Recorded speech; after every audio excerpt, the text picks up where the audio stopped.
Real talk, you can't out-train an empty plate. So if training is the spark, nutrition is the gas, or maybe the battery if you're electric. Either way, no fuel, no go. Today, we're going to talk about why dialing in your nutrition is the fastest way to help you feel better, to help you perform better, and to actually see the results that you are looking for. So let's dive in. Listen, most people don't actually fail in the gym, they fail in the kitchen. Good nutrition gets you steady energy. It keeps workouts from feeling like you're dragging a sled through cement and makes consistency possible. So here's a quick cheat sheet. Protein, think repair and rebuild, muscle recovery and being full, feeling full. Carbs, go power, fuel for training, fuel to keep your brain and your cognitive things where they should be. Fats, hormones and health. Think about like joint health, keeping the hormones in your brain working, and the absorption of vitamins. Hydration is the next thing, which is your performance multiplier. So even a small bit of hydration will kill your output.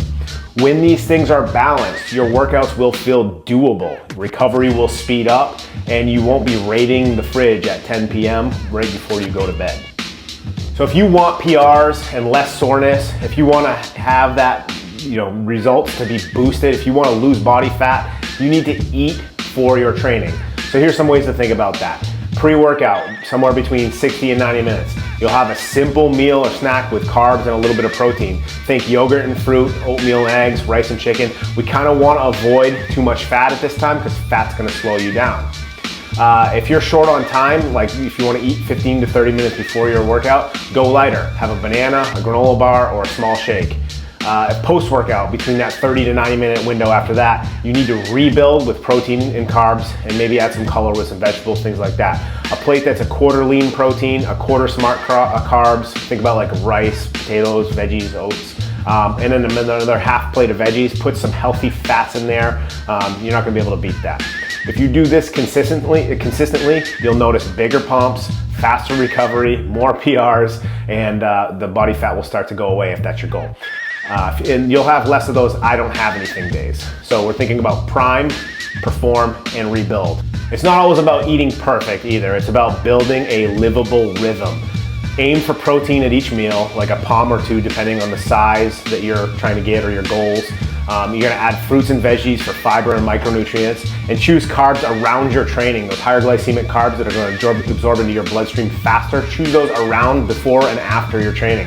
So choose more veggies and protein when you're not as active. Think about that 80-20 mindset. 80% of the time you'll be on, and 20% of the time you can kind of let it go a little bit. Most of the time you're gonna be eating those nutrient-dense foods, and some of the time you'll have real life happen, and things are gonna not go as they always would be planned. We can't have a 100% mentality. Meal prep doesn't need to be like Pinterest worthy, okay? Rotisserie chicken, microwavable rice, and a bag salad is a win. Grown-up Lunchables, as you can make, like meal prepping, that'll count too. So here's a few common mistakes and some fixes for those. Number one is under eating and then over snacking at night. Here's a fix for that. Eat a real lunch. Make sure that you're getting the nutrients you need in that midday so you can avoid that grumbling belly later on. Mistake number two, eating too low of a protein diet. Easy fix, add a shake, add some Greek yogurt, add little ways to get that protein in your body. Mistake three is the weekend wipeout. So when you go crazy on the weekends and kind of give up 100% of what you've been doing for the week. Here's the fix. Plan one anchor meal each day and hydrate, okay? And mistake number four is dehydration. Here's the fix. Carry a water bottle, add a pinch of salt, some electrolytes, especially if you sweat a lot or if you're working out and getting really sweaty, you want to be able to stay hydrated. If you do these small upgrades, you're gonna get a big payout. And remember that small hinges swing big doors. Here's the secret. Knowing what to do isn't the hard part. Doing it consistently is. So that's where a coach can come in to help you. A coach can help you set things like targets and goals that help fit your life, and they can adjust that where needed. They can give you accountability, and they don't want to give you the food police vibes. Again, it's about adjusting the plan when life happens. So if you weren't aware, our gym does offer individualized nutrition coaching on a one-on-one basis. That was for somebody who wants a fully customizable plan. But we also do that in a small group nutrition coaching setting. So if that helps you, it delivers community, a little more momentum, and it's a little bit of a lower cost. And with that, you don't have to be a member of our gym to subscribe to those services. It's available to members and non-members. So if you're somebody that's looking for faster results, if you want better energy, better health, better performance, the shortcut to your goals, this is that shortcut. Okay, nutrition coaching is the way to get there.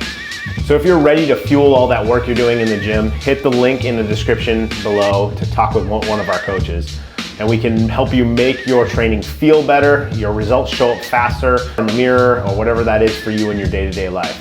We're looking forward to hearing from you, and hopefully we'll talk soon. Take care.